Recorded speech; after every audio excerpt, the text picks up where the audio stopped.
जय हिंद, नमस्कार, राधे राधे। कैसे हैं आप लोग? मैं आशा करता हूं कि आप लोग स्वस्थ होंगे, मस्त होंगे, तंदुरुस्त होंगे और अपनी अपनी तैयारी में व्यस्त होंगे। तो दोस्तों, एक बार मैं फिर आप लोगों के बीच हाजिर हूं बिहार पुलिस के नए वीडियो के साथ। तो आज की वीडियो में हम जीके जीएस के 25 सुपर क्वेश्चन पर चर्चा करने वाले हैं। ये क्वेश्चन महाकाल सीरीज का है। ये सीरीज आपका एग्जाम तक चलता रहेगा।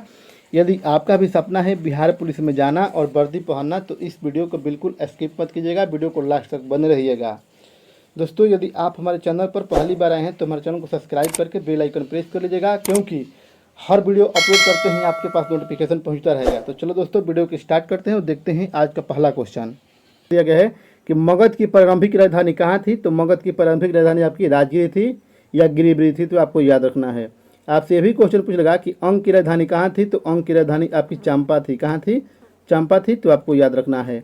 आपसे ये भी क्वेश्चन पूछ लगा कि सूरसेन की राजधानी कहाँ थी। तो सूरसेन की राजधानी आपकी मथुरा थी। कहाँ थी? मथुरा थी, तो आपको याद रखना है।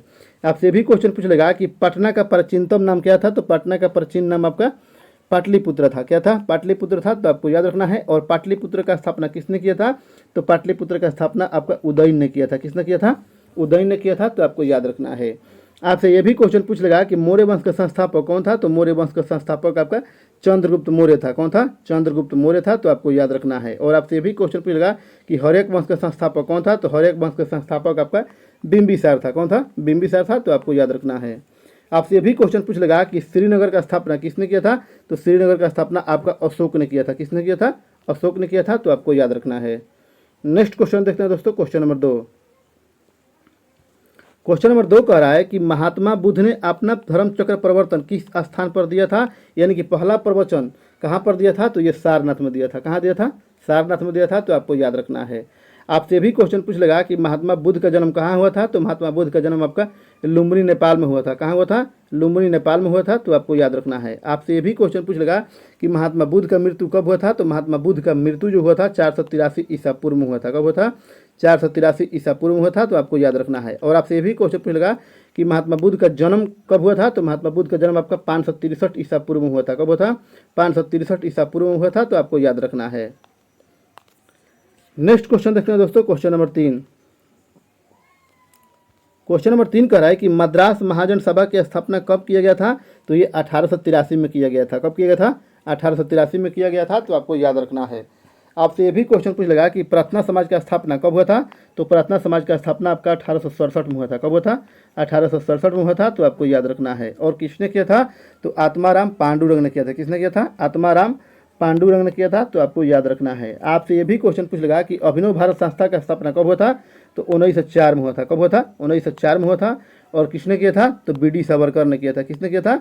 बी.डी. सावरकर ने किया था, तो आपको याद रखना है। नेक्स्ट क्वेश्चन देखते हैं दोस्तों, क्वेश्चन नंबर 4। क्वेश्चन नंबर 4 कह रहा है कि शेर ए पंजाब के नाम से किसको जाना जाता है। तो लाला लाजपत राय को। किसको जानते हैं? लाला लाजपत राय को जानते हैं, तो आपको याद रखना है। आपसे ये भी क्वेश्चन पूछ लेगा कि साइमन कमीशन भारत कब आया था। तो साइमन कमीशन 1928 में आया था। कब आया था? 1928 में आया था, तो आपको याद रखना है। और इसी के विरोध में लाला लाजपत राय का मृत्यु हुआ था, तो आपको याद रखना है। आपसे ये भी क्वेश्चन पूछ लगा कि लोकनायक के नाम से किसको जानते हैं। तो लोकनायक के नाम से हम जयप्रकाश नारायण को जानते हैं। किसको जानते हैं? जयप्रकाश नारायण को जानते हैं, तो आपको याद रखना है। और आपसे भी क्वेश्चन पूछ लगा कि सरदार के नाम से किसको जानते हैं। तो सरदार के नाम से हम वल्लभ भाई पटेल को जानते हैं। किसको जानते हैं? वल्लभ भाई पटेल को जानते हैं, तो आपको याद रखना है। आपसे भी क्वेश्चन पूछ लगा कि नेताजी के नाम से किसको जानते हैं। तो नेताजी के नाम से हम सुभाष चंद्र बोस को जानते हैं। किसको जानते हैं? सुभाष चंद्र बोस को नाम को जानते हैं, तो आपको याद रखना है। नेक्स्ट क्वेश्चन देखते हैं दोस्तों, क्वेश्चन नंबर 5। क्वेश्चन नंबर 5 कह रहा है कि नेशनल काउंसिल ऑफ एजुकेशन की स्थापना कब हुई थी। तो ये 15 अगस्त 1906 में हुई थी। कब हुई थी? 15 अगस्त 1906 में हुई थी, तो आपको याद रखना है। नेक्स्ट क्वेश्चन देखते हैं दोस्तों, क्वेश्चन नंबर 6। क्वेश्चन नंबर 6 कह रहा है कि भारतीय पुनर्जागरण का पिता किसको कहते हैं। तो राजा राम मोहन राय को। किसको कहते हैं? राजा राम मोहन राय को कहते हैं, तो आपको याद रखना है। आपसे ये भी क्वेश्चन पूछ लगा कि ब्रह्म समाज के संस्थापक कौन थे। तो ब्रह्म समाज के संस्थापक आपके राजा राम मोहन राय थे। कौन थे? राजा राम मोहन राय थे, तो आपको याद रखना है। और आपसे भी क्वेश्चन पूछ लगा कि ब्रह्म समाज का स्थापना कब हुआ था। तो ब्रह्म समाज का स्थापना आपका 1828 में हुआ था। कब हुआ था? 1828 में हुआ था, तो आपको याद रखना है। आपसे भी क्वेश्चन पूछ लगा कि होम रूल लीग का स्थापना किसने किया था। तो होम रूल लीग का स्थापना आपका बाल गंगाधर तिलक और एनी बेसेंट ने किया था। किसने किया था? बाल गंगाधर तिलक और एनी बेसेंट ने किया था। और होम रूल लीग का स्थापना कब हुआ था। तो 1916 में हुआ था। कब हुआ था? 1916 में हुआ था, तो आपको याद रखना है। आपसे भी क्वेश्चन पूछ लगा कि आर्य समाज के संस्थापक कौन थे, तो आर्य समाज के संस्थापक आपके दयानंद सरस्वती थे। कौन थे? दयानंद सरस्वती थे, तो आपको याद रखना है। आपसे भी क्वेश्चन पूछ लगा कि ग्रैंड ओल्ड मैन के नाम से किसको जानते हैं, तो ग्रैंड ओल्ड मैन के नाम से हम दादा भाई नौरोजी को जानते हैं। किसको जानते हैं? दादा भाई नौरोजी को जानते हैं, तो आपको याद रखना है। नेक्स्ट क्वेश्चन देखते हैं दोस्तों, क्वेश्चन नंबर 7। क्वेश्चन नंबर 7 कह रहा है कि प्रार्थना समाज के संस्थापक कौन थे, तो प्रार्थना समाज के संस्थापक आपका आत्माराम पांडुरंग थे। कौन थे? आत्माराम पांडुरंग थे। और प्रार्थना समाज का स्थापना कब हुआ था, तो 1867 में हुआ था। कब हुआ था? 1867 में हुआ था, तो आपको याद रखना है। आपसे भी क्वेश्चन पूछ लगा कि मुस्लिम लीग का स्थापना कब हुआ था, तो मुस्लिम लीग का स्थापना आपका 1906 में हुआ था। कब हुआ था? 1906 में हुआ था। और किसने किया था, तो सलीम उल्लाह खान और आगा खान ने किया था, तो आपको याद रखना है। आपसे भी क्वेश्चन पूछ लगा कि फॉरवर्ड ब्लॉक के संस्थापक कौन थे, तो फॉरवर्ड ब्लॉक के संस्थापक आपके सुभाष चंद्र बोस थे। कौन से? सुभाष चंद्र बोस थे, तो आपको याद रखना है। और फॉरवर्ड ब्लॉक का स्थापना कब हुआ था, तो 1939 में हुआ था। कब हुआ था? 1939 में हुआ था, तो आपको याद रखना है। नेक्स्ट क्वेश्चन देखते हैं दोस्तों, क्वेश्चन नंबर 8। क्वेश्चन नंबर 8 कर रहा है कि भारतीय राष्ट्रीय कांग्रेस के प्रथम अधिवेशन में कितने प्रतिनिधियों ने भाग लिया था, तो 72 प्रतिनिधि ने। कितने प्रतिनिधि ने? 72 प्रतिनिधि ने, तो आपको याद रखना है। आपसे भी क्वेश्चन पूछ लगा कि भारतीय राष्ट्रीय कांग्रेस की स्थापना कब हुआ था, तो 1885 में हुआ था। कब हुआ था? 1885 में हुआ था, तो आपको याद रखना है। नेक्स्ट क्वेश्चन देखते हैं दोस्तों, क्वेश्चन नंबर 9। क्वेश्चन नंबर 9 कह रहा है कि अभिनव भारत से कौन संबंधित है, तो अभिनव भारत से आपके बी डी सावरकर संबंधित है। कौन संबंधित है? बी डी सावरकर संबंधित है, तो आपको याद रखना है। और अभिनव भारत का स्थापना कब हुआ था, तो 1904 में हुआ था। कब हुआ था? 1904 में हुआ था, तो आपको याद रखना है। आपसे भी क्वेश्चन पूछ लगा कि फॉरवर्ड ब्लॉक का स्थापना किसने किया था, तो फॉरवर्ड ब्लॉक का स्थापना आपका सुभाष चंद्र बोस ने किया था। किसने किया था? सुभाष चंद्र बोस ने किया था। और कब किया था, तो 1939 में किया था। कब किया था? 1939 में किया था, तो आपको याद रखना है। नेक्स्ट क्वेश्चन देखते हैं दोस्तों, क्वेश्चन नंबर 10। क्वेश्चन नंबर 10 कर रहा है कि गीता रहस्य पुस्तक का लेखक कौन है, तो गीता रहस्य पुस्तक का लेखक आपका बाल गंगाधर तिलक है। कौन है? बाल गंगाधर तिलक है, तो आपको याद रखना है। आपसे ये भी क्वेश्चन पूछ लगा कि इंडिया डिवाइडेड पुस्तक का लेखक कौन है, तो इंडिया डिवाइडेड पुस्तक का लेखक आपका डॉक्टर राजेंद्र प्रसाद है। कौन है? डॉक्टर राजेंद्र प्रसाद है, तो आपको याद रखना है। आपसे ये भी क्वेश्चन पूछ लगा कि नील दर्पण पुस्तक का लेखक कौन है, तो नील दर्पण पुस्तक का लेखक आपका दीनबंधु मित्र है। कौन है? दीनबंधु मित्र है, तो आपको याद रखना है। और आपसे भी क्वेश्चन पूछ लगा कि विंग्स ऑफ फायर पुस्तक का लेखक कौन है, तो आपका एपीजे अब्दुल कलाम है। कौन है? डॉक्टर एपीजे अब्दुल कलाम है, तो आपको याद रखना है। नेक्स्ट क्वेश्चन देखते हैं दोस्तों, क्वेश्चन नंबर 11। क्वेश्चन नंबर 11 का है कि भारत का सबसे अधिक गेहूं का उत्पादन कौन से राज्य करता है, तो ये करता है आपका उत्तर प्रदेश। कौन करता है? उत्तर प्रदेश करता है, तो आपको याद रखना है। और आपसे भी क्वेश्चन पूछ लगा कि प्रति हेक्टेयर के हिसाब से कौन करता है, तो प्रति हेक्टेयर के हिसाब से आपका पंजाब करता है। कौन करता है? पंजाब करता है, तो आपको याद रखना है। आपसे भी क्वेश्चन पूछ लगा कि प्याज का सबसे बड़ा उत्पादक राज्य कौन सा है, तो प्याज का सबसे बड़ा उत्पादक राज्य आपका महाराष्ट्र है। कौन है? महाराष्ट्र है, तो आपको याद रखना है। आपसे भी क्वेश्चन पूछ लगा कि चंदन का लकड़ी का उत्पादन सबसे अधिक कौन सा राज्य करता है, तो आपका कर्नाटक करता है। कौन करता है? कर्नाटक करता है, तो आपको याद रखना है। आपसे भी क्वेश्चन पूछ लगा कि सबसे अधिक दाल का उत्पादन कौन सा राज्य करता है, तो सबसे अधिक दाल का उत्पादन आपका मध्य प्रदेश करता है। कौन करता है? मध्य प्रदेश करता है, तो आपको याद रखना है। और सबसे अधिक लीची का उत्पादन कौन सा राज्य करता है, तो सबसे अधिक लीची का उत्पादन आपका बिहार करता है। कौन करता है? बिहार करता है, तो आपको याद रखना है। आपसे ये भी क्वेश्चन पूछ लगा कि सबसे अधिक चाय का उत्पादन कौन सा राज्य करता है, तो सबसे अधिक चाय का उत्पादन आपका असम करता है। कौन करता है? असम करता है, तो आपको याद रखना है। और सबसे अधिक जूट का उत्पादन कौन सा राज्य करता है, तो सबसे अधिक जूट का उत्पादन आपका पश्चिम बंगाल करता है। कौन करता है? पश्चिम बंगाल करता है, तो आपको याद रखना है। नेक्स्ट क्वेश्चन देखते हैं दोस्तों, क्वेश्चन नंबर 12। क्वेश्चन नंबर 12 कह रहा है कि तकला मकान मरुस्थल किस देश में स्थित है, तो ये आपका चीन में स्थित है। कहाँ स्थित है? चीन में स्थित है, तो आपको याद रखना है। आपसे ये भी क्वेश्चन पूछ लगा कि चीन की राजधानी कहाँ है, तो चीन की राजधानी आपकी बीजिंग है। कहाँ है? बीजिंग है, तो आपको याद रखना है। और चीन की मुद्रा क्या है, तो चीन की मुद्रा आपका युआन और इसके साथ रेमेनबी है, तो आपको याद रखना है।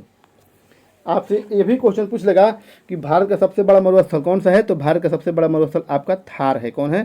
थार है, तो आपको याद रखना है। और थार कहाँ है, तो थार आपका राजस्थान में है। कहाँ है? राजस्थान में है, तो आपको याद रखना है। नेक्स्ट क्वेश्चन देखते हैं दोस्तों, क्वेश्चन नंबर 13। क्वेश्चन नंबर 13 कह रहा है कि हिंद महासागर और लाल सागर को कौन सी जल संधि जोड़ती है, तो ये बाब अल मंदेब जोड़ती है। कौन जोड़ती है? बाब अल मंदेब जोड़ती है, तो आपको याद रखना है। आपसे ये भी क्वेश्चन पूछ लगा कि आंसुओं का प्रवेश द्वार किसको कहते हैं, तो आंसुओं का प्रवेश द्वार भी हम बाब अल मंदेब को कहते हैं। किसको कहते हैं? बाब अल मंदेब को कहते हैं, तो आपको याद रखना है। आपसे ये भी क्वेश्चन पूछ लगा कि लाल सागर को लाल सागर को भूमध्य सागर से कौन सी नहर जोड़ती है? तो ये स्वेज नहर जोड़ती है। कौन जोड़ती है? स्वेज नहर जोड़ती है, तो आपको याद रखना है। और आपसे ये भी क्वेश्चन पूछ लेगा कि उत्तरी सागर को बाल्टिक सागर से कौन सी नहर जोड़ती है? तो ये कील नहर जोड़ती है। कौन जोड़ती है? कील नहर जोड़ती है, तो आपको याद रखना है। नेक्स्ट क्वेश्चन देखते हैं दोस्तों, क्वेश्चन नंबर 14। क्वेश्चन नंबर 14 कह रहा है कि विश्व में सबसे अधिक लोहा का उत्पादन करने वाला देश कौन सा है? तो ये आपका चीन है। कौन है? चीन है, तो आपको याद रखना है। आपसे भी क्वेश्चन पूछ लेगा कि चाय का सबसे बड़ा उत्पादक राज्य कौन सा है? तो चाय का सबसे बड़ा उत्पादक राज्य आपका चीन है। कौन है? चीन है, तो आपको याद रखना है। आपसे भी क्वेश्चन पूछ लेगा कि जनसंख्या में सबसे अधिक कौन सा देश है? तो जनसंख्या में सबसे अधिक आपका चीन है। कौन है? चीन है, तो आपको याद रखना है। आपसे ये भी क्वेश्चन पूछ लेगा कि चावल का सबसे बड़ा उत्पादक राज्य कौन सा है? तो चावल का सबसे बड़ा उत्पादक राज्य आपका भारत है। कौन है? भारत है, तो आपको याद रखना है। आपसे ये भी क्वेश्चन पूछ लगा क्षेत्रफल के दृष्टि से सबसे बड़ा देश कौन सा है? तो आपका रूस है। कौन है? रूस है, तो आपको याद रखना है। नेक्स्ट क्वेश्चन देखते हैं दोस्तों, क्वेश्चन नंबर 15। क्वेश्चन नंबर 15 कह रहा है कि भारत के संविधान में शामिल है। तो भारत के संविधान में आपका 395 अनुच्छेद है, 22 भाग है और 12 अनुसूचियां है, तो आपको याद रखना है। आपसे भी क्वेश्चन पूछ लगा कि मूल संविधान में कितने अनुच्छेद थे? तो मूल संविधान में आपके 395 अनुच्छेद थे और 22 भाग थे, लेकिन अनुसूचियां की संख्या 8 थी। कितनी थी? 8 थी, तो आपको याद रखना है। आपसे भी क्वेश्चन पूछ लगा कि संविधान बनाने में कितना समय लगा था? तो संविधान बनाने में आपका 2 वर्ष 11 महीना और 18 दिन लगा था, तो आपको याद रखना है। नेक्स्ट क्वेश्चन देखते हैं दोस्तों, क्वेश्चन नंबर 16। क्वेश्चन नंबर 16 कह रहा है कि भारतीय संविधान में संशोधन करके शिक्षा का अधिकार कब जोड़ा गया था? तो ये 1 अक्टूबर 2010 को जोड़ा गया था। कब जोड़ा गया था? 1 अक्टूबर 2010 को जोड़ा गया था, तो आपको याद रखना है। अगला क्वेश्चन देखते हैं दोस्तों, क्वेश्चन नंबर 17। क्वेश्चन नंबर 17 कह रहा है कि राष्ट्रीय सुरक्षा समिति का प्रधान कौन होता है? तो ये प्रधानमंत्री होता है। कौन होता है? प्रधानमंत्री होता है, तो आपको याद रखना है। आपसे भी क्वेश्चन पूछ लगा कि भारत के प्रथम प्रधानमंत्री कौन थे? तो पंडित जवाहरलाल नेहरू थे। कौन थे? पंडित जवाहरलाल नेहरू थे, तो आपको याद रखना है। और आपसे भी क्वेश्चन पूछ लगा कि भारत के वर्तमान प्रधानमंत्री कौन है? तो ये नरेंद्र मोदी है। कौन है? नरेंद्र मोदी है, तो आपको याद रखना है। आपसे भी क्वेश्चन पूछ लगा कि भारत के प्रथम राष्ट्रपति कौन थे? तो डॉक्टर राजेंद्र प्रसाद थे। कौन थे? डॉक्टर राजेंद्र प्रसाद थे, तो आपको याद रखना है। और उपराष्ट्रपति कौन थे? तो उपराष्ट्रपति आपके सर्वपल्ली राधाकृष्णन थे। कौन थे? सर्वपल्ली राधाकृष्णन थे, तो आपको याद रखना है। आपसे भी क्वेश्चन पूछ लगा कि भारत के प्रथम गृह मंत्री कौन थे? तो आपके सरदार वल्लभ भाई पटेल थे। कौन थे? सरदार वल्लभ भाई पटेल थे, तो आपको याद रखना है। आपसे भी क्वेश्चन पूछ लगा कि वर्तमान में भारत के राष्ट्रपति कौन है? तो वर्तमान में भारत के राष्ट्रपति आपका द्रौपदी मुर्मू है। कौन है? द्रौपदी मुर्मू है, तो आपको याद रखना है। और उपराष्ट्रपति कौन है? तो जगदीप धनखड़ है। कौन है? जगदीप धनखड़ है, तो आपको याद रखना है। नेक्स्ट क्वेश्चन देखते हैं दोस्तों, क्वेश्चन नंबर 18। क्वेश्चन नंबर 18 कह रहा है कि राज्य सरकार का संवैधानिक प्रमुख कौन होता है? तो राज्य सरकार का संवैधानिक प्रमुख आपका राज्यपाल होता है। कौन होता है? राज्यपाल होता है, तो आपको याद रखना है। तो दोस्तों, वीडियो में आगे बढ़ने से पहले एक छोटा सा रिक्वेस्ट है कि यदि आप हमारे चैनल पर पहली बार आए हैं तो हमारे चैनल को सब्सक्राइब करके बेल आइकन प्रेस कर लीजिएगा, क्योंकि इस तरह की वीडियो हम इसी चैनल पर अपलोड करते हैं। तो दोस्तों, आप हमें सपोर्ट कीजिए, हम आपके लिए इसी तरह क्वेश्चन देखते हैं दोस्तों। Question number 19। क्वेश्चन नंबर 19 कह रहा है कि लोक लेखा समिति अपनी रिपोर्ट किसको प्रस्तुत करती है? तो ये प्रस्तुत करती है लोकसभा स्पीकर को। किसको करती है? लोकसभा स्पीकर को करती है, तो आपको याद रखना है। आपसे ये क्वेश्चन पूछ लेगा कि लोक लेखा समिति में कुल कितने सदस्य होते हैं? तो 22 होते हैं। कितने होते हैं? 22 होते हैं, जिसमें से लोकसभा से 15 होते हैं और राज्यसभा से 7 होते हैं, तो आपको याद रखना है। आपसे भी क्वेश्चन पूछ लगा कि प्राक्कलन समिति में कितने सदस्य होते हैं? तो प्राक्कलन समिति में आपके 30 होते हैं। कितने होते हैं? 30 होते हैं, तो आपको याद रखना है। अगला क्वेश्चन देखते हैं दोस्तों, क्वेश्चन नंबर 20। क्वेश्चन नंबर 20 कह रहा है कि भारत में किस तरह की अर्थव्यवस्था है? तो भारत में मिश्रित अर्थव्यवस्था है। कैसी है? मिश्रित अर्थव्यवस्था है, तो आपको याद रखना है। नेक्स्ट क्वेश्चन देखते हैं दोस्तों, क्वेश्चन नंबर 21। क्वेश्चन नंबर 21 कह रहा है कि खनिज क्या है? तो खनिज आपका अकार्बनिक ठोस है। क्या है? अकार्बनिक ठोस है, तो आपको याद रखना है। तो क्वेश्चन नंबर 22। क्वेश्चन नंबर 22 कह रहा है कि एक ही प्रकार का परमाणु निम्नलिखित में से किस में मिलता है? तो ये मिलता है तत्व में। किस में मिलता है? तत्व मिलता है, तो आपको याद रखना है। नेक्स्ट क्वेश्चन देखते हैं दोस्तों, क्वेश्चन नंबर 23। क्वेश्चन नंबर 23 कह रहा है कि बिहार में प्रमुख समाचार पत्र बिहारी के संपादक कौन थे? तो ये थे बाबू महेश्वर प्रसाद। कौन थे? बाबू महेश्वर प्रसाद थे, तो आपको याद रखना है। नेक्स्ट क्वेश्चन देखते हैं दोस्तों, क्वेश्चन नंबर 24। क्वेश्चन नंबर 24 कह रहा है कि पर्यटन दिवस कब मनाया जाता है? तो पर्यटन दिवस हम 27 सितंबर को मनाते हैं। कब मनाते हैं? 27 सितंबर को मनाते हैं, तो आपको याद रखना है। आपसे भी क्वेश्चन पूछ लगा कि मानव अधिकार दिवस कब मनाते हैं, तो मानव अधिकार दिवस हम 10 दिसंबर को मनाते हैं। कब मनाते हैं? 10 दिसंबर को मनाते हैं, तो आपको याद रखना है। और आपसे भी क्वेश्चन पूछ लगा कि वायुसेना दिवस कब मनाते हैं, तो वायुसेना दिवस हम मनाते हैं 8 अक्टूबर को। कब मनाते हैं? 8 अक्टूबर को मनाते हैं, तो आपको याद रखना है। और आपसे भी क्वेश्चन पूछ लगा कि पर्यावरण दिवस कब मनाते हैं, तो पर्यावरण दिवस हम 5 जून को मनाते हैं। कब मनाते हैं? 5 जून को मनाते हैं, तो आपको याद रखना है। नेक्स्ट क्वेश्चन देखते हैं दोस्तों, क्वेश्चन नंबर 25। क्वेश्चन नंबर 25 कह रहा है कि हमारे ऋग्वेद में कितने मंडल हैं, तो हमारे ऋग्वेद में 10 मंडल है। कितने मंडल है? 10 मंडल है, तो आपको याद रखना है।